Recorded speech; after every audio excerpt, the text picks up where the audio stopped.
आपको अपनी health insurance policy अभी के अभी चेंज कर लेनी चाहिए अगर आपकी पॉलिसी के अंदर ये 5 कंडीशंस हैं तो। काफी इंपॉर्टेंट वीडियो है। अभी रिसेंटली एक केस आया था। उस केस को बताने से पहले मैं आपको एक चीज बता दूं। अगर आपने मेरा चैनल अभी तक सब्सक्राइब नहीं किया तो पहले आप चैनल को सब्सक्राइब कर लीजिए। अब मैं आपको बताता हूं जिस केस की मैं बात कर रहा हूं। केस ऐसा है कि 10 लाख का पॉलिसी था, 10 लाख का सम इंश्योर जिसे बोल सकते हो आप, जो 10 लाख का पॉलिसी है। 10 लाख का ही क्लेम आया और पास हुआ 2.5 लाख। क्यों बताता हूं, क्यों डिडक्ट हुआ अमाउंट, सारे पॉइंट्स के बारे में बताऊंगा। आजकल हेल्थ इंश्योरेंस के अंदर claim settlement ratio, claim settlement का नहीं, पार्शियल क्लेम सेटलमेंट का सबसे बड़ा दिक्कत है। मतलब 10 लाख की पॉलिसी ली, 2-3 लाख रुपए दे दिए, वो पार्शियल क्लेम हो गया, आधा क्लेम नहीं दिया। क्यों, क्या रीजन, क्या कंडीशन, क्या ऐसी चीजें थी जो पॉलिसी के अंदर कस्टमर को नहीं पती थी, या पॉलिसी लेते समय एजेंट ने या जिस कंपनी से आपने पॉलिसी लिया उन्होंने आपको नहीं इन्फॉर्म किया। बताता हूं। एक चीज को और समझना, इंश्योरेंस कंपनी अगर आपका कोई पार्शियल क्लेम सेटल दे रहा है ना, अगर आपको कोई आधा क्लेम दे रहा है, आधे से कम दे रहा है, मतलब पूरा क्लेम नहीं दे रहा, काट फूट के आपका पैसा दे रहा है, अब आपको भी गुस्सा आ रहा है कि पैसा इतना कम क्यों मिला, तो उस चीज को देखते हुए क्या लगता है आपका कंपनी का क्लेम सेटलमेंट रेशियो अच्छा होगा? अच्छा होगा, बिल्कुल अच्छा होगा। क्योंकि कंपनी क्या करती है, आधा पैसा दे देती है और जब आगे जाता है रेशियो तो उसमें लिखा होता है कि भाई इन्होंने तो कस्टमर का क्लेम सेटल किया है। कस्टमर के क्लेम में ही दिक्कत थी, कंपनी ने तो क्लेम दिया है।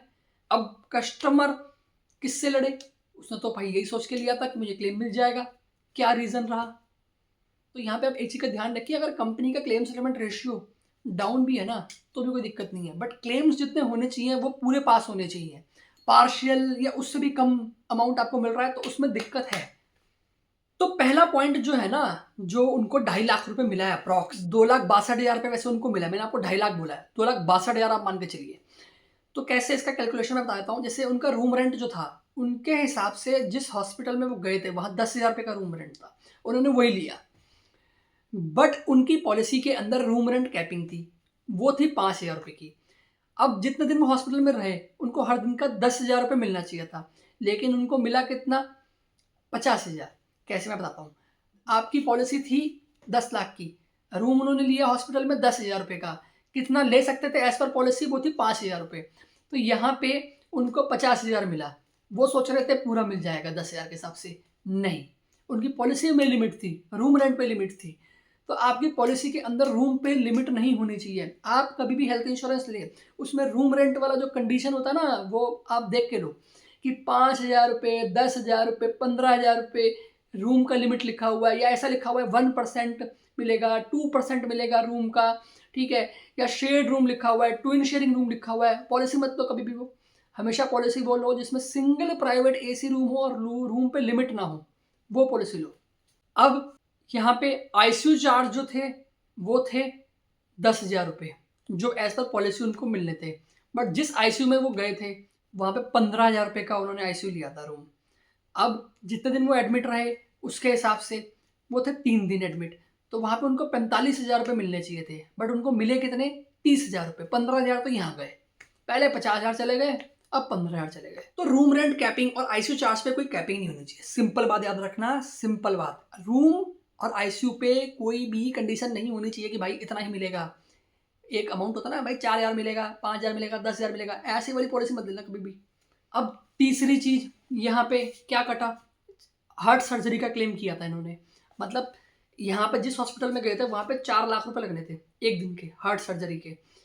बट इनकी जो पॉलिसी थी वो सब लिमिट वाली थी। मतलब ये है कि 10 लाख की इन्होंने पॉलिसी ली। अगर हम कोई भी हेल्थ इंश्योरेंस लेते हैं, उसमें कई बार क्या होता है कि हेल्थ इंश्योरेंस के अंदर ना जो पॉलिसी के बेनिफिट्स लिखे होते हैं, उस बेनिफिट्स के नीचे लिखा होता है सब लिमिट्स वाला ऑप्शन, कि हम इन बीमारियों के लिए अगर आपको बाद में हुई कभी भी पॉलिसी लेने के बाद, तो हम इतना पर्टिकुलर अमाउंट आपको देंगे, 50,000, 1 लाख, 1.5 लाख, 2 लाख, इतना, इस तरीके से लिखा होता है। तो यहाँ पे हार्ट की प्रॉब्लम के लिए इस पॉलिसी के अंदर लिखा था 1 लाख रुपए। क्लेम कितना करना था? 4 लाख रुपए। मिला कितना? 1 लाख रुपए पॉलिसी के हिसाब से। 3 लाख तो ये गए। तो ये भी आप ध्यान रखना कि पॉलिसी के अंदर रूम, आईसीयू या सब लिमिट नहीं होनी चाहिए। बीमारियों पे लिमिटेशन नहीं होनी चाहिए। रूम आईसीयू पे तो लिमिट होनी नहीं चाहिए, बीमारियों पे लिमिटेशन नहीं होनी चाहिए। अब आप एक चीज का ध्यान रखना, जब आपकी पॉलिसी के अंदर यहाँ पे अभी लिमिट है, मतलब आपका 50,000 रुपये आपको रूम रेंट का मिला था, जो मिलना चाहिए था 1,00,000 रुपये, क्योंकि आप 10,000 वाले रूम में थे, राइट? तो यहाँ पे ऐसा है, जब आपको रूम का 50,000 मिला, मतलब 50% खर्चा मिला था आपको, क्योंकि रूम का जो था वो अमाउंट 1,00,000 रुपये था, आप 1,00,000 सोच रहे थे और मिल गया 50,000, 50% मिला। तो 50% मिला, उस हिसाब से यहाँ पे आपके आगे के बिल भी 50% ही मिलेंगे। कैसे, बताता हूँ। जैसे टेस्ट, लैब वर्क हो गया, डॉक्टर विजिट हो गया, ये सब भी आपको 50% ही मिलेगा। अगली चीज, मॉडर्न ट्रीटमेंट। आपकी पॉलिसी के अंदर मॉडर्न ट्रीटमेंट होने चाहिए।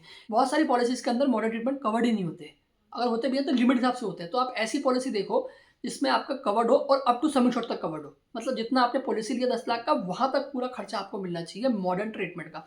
मॉडर्न ट्रीटमेंट मतलब जैसे आप कह सकते हो रोबोटिक सर्जरी, टेक्नोलॉजी इतना बढ़ गया है, इतनी ज़्यादा इक्विपमेंट्स आ गई हैं, तो उसकी मदद से भी ट्रीटमेंट जो है वो जल्दी हो जाते हैं और अच्छे हो जाते हैं। तो वो सब ट्रीटमेंट, मॉडर्न ट्रीटमेंट जिसे बोलते हैं, हाई ट्रीटमेंट, वो ट्रीटमेंट आपकी पॉलिसी के अंदर कवर होना चाहिए। अप टू सम इंश्योर्ड, जितना आपने कवर लिया वहां तक कवर होना चाहिए आपकी पॉलिसी के अंदर। अगली चीज, आपकी पॉलिसी के अंदर डिडक्टेबल नहीं होना चाहिए। मतलब आप कभी भी कोई हेल्थ इंश्योरेंस लेते हो ना, तो उसमें क्या होता है कि कई बार कई पर्सन वो आपको क्या बोलते हैं कि सर आपका प्रीमियम अगर आपको ज़्यादा लग रहा है तो आप अपने प्रीमियम को कम भी कर सकते हो। कम कैसे? जैसे कि आपका प्रीमियम आ रहा है 25,000 रुपये, आप कह रहे हो ज़्यादा है, तो कम क्या करेगा? वो कहेगा कि जब भी कोई क्लेम आएगा ना सर, उसमें 20,000 रुपये या 30,000 रुपये आपको पहले ख़त्म करने हैं डिडक्टेबल। मतलब 50,000 तक या 30,000 तक या 1,00,000 तक का अमाउंट जो है आपको पे करना पड़ेगा, तब आप ऊपर का जो भी क्लेम कर सकते हो। अब आप बताओ, आपने डिडक्टेबल ले रखा था, अब आपको जेब से पैसा पे करना पड़ गया, तो वो कंडीशन नहीं होना चाहिए। तो कभी प्रीमियम कम करने के लिए डिडक्टेबल वाला जो कंडीशन है वो लगाना नहीं चाहिए। और ये एक बार नहीं होगा, ये हर बार होगा भाई, जितनी बार क्लेम करोगे उतनी बार होगा। एक चीज़ और, आप कभी भी कोई हेल्थ इंश्योरेंस लेते हो तो उसमें आपके जो नियर बाय हॉस्पिटल्स हैं वो देखने चाहिए। आप कोई छोटी सिटी में रहते हो, आपके आसपास कोई बड़ी सिटी है, तो आप ये देखो कि भाई उसमें मेरे हॉस्पिटल्स जो हैं वो कवर्ड हो रहे हैं क्या, जो मेन है, तो वो देख के चलो। अब आप एक बात बताओ, आपने हेल्थ इंश्योरेंस ले ली, आप किसी ऐसे हॉस्पिटल में चले गए जहाँ कंपनी का टाई अप ही नहीं है। भाई मुझे बात बताओ, हेल्थ इंश्योरेंस लिया किस लिए था? कैशलेस के लिए लिया था ना, जेब से पैसा पे ना करने पड़े। तो ऐसी पॉलिसी लो जहाँ आपके आसपास के हॉस्पिटल्स भी कवर कर सके। तो अगर छोटी सिटी में रहते हो तो वहाँ पे आपके नियर बाय जो बड़ी सिटी है वहाँ के हॉस्पिटल चेक करो कि क्या बड़े हॉस्पिटल भी कवर्ड है या नहीं है। ये साल खत्म होने वाला है, इस साल के खत्म होने से पहले ही आप इन 5 चीजों को अपनी पॉलिसी में देख लीजिए। अगर है तो उसको चेंज कर लीजिए, उसको पोर्ट कर लीजिए। आजकल हेल्थ इंश्योरेंस पॉलिसी भी पोर्ट हो जाती है, आजकल की बात कर रहा हूँ, वैसे हेल्थ इंश्योरेंस तो काफी टाइम से ही इजिली पोर्ट कर सकते हो।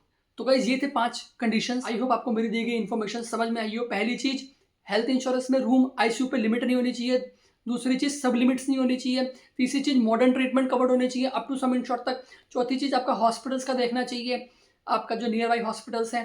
पांचवी चीज, आपकी आईसीयू पे कोई लिमिटेशन नहीं होनी चाहिए। तो इन 5 चीज़ों को देख के चलिए अभी भी आपको हेल्थ इंश्योरेंस लेते समय। तो अगर आपने इन 5 चीज़ों को देख के पॉलिसी लिया है तो आपको हमेशा ये आपकी पॉलिसी रहेगी, वो हमेशा बेस्ट लगेगी और वो बेस्ट ही है। तो आई होप सो मेरी दी गई इन्फॉर्मेशन वैल्यूएबल लगी हो, समझ में आई हो। और अगर आपने मेरे चैनल यहाँ तक अभी तक सब्सक्राइब नहीं किया, चैनल सब्सक्राइब कर लीजिए।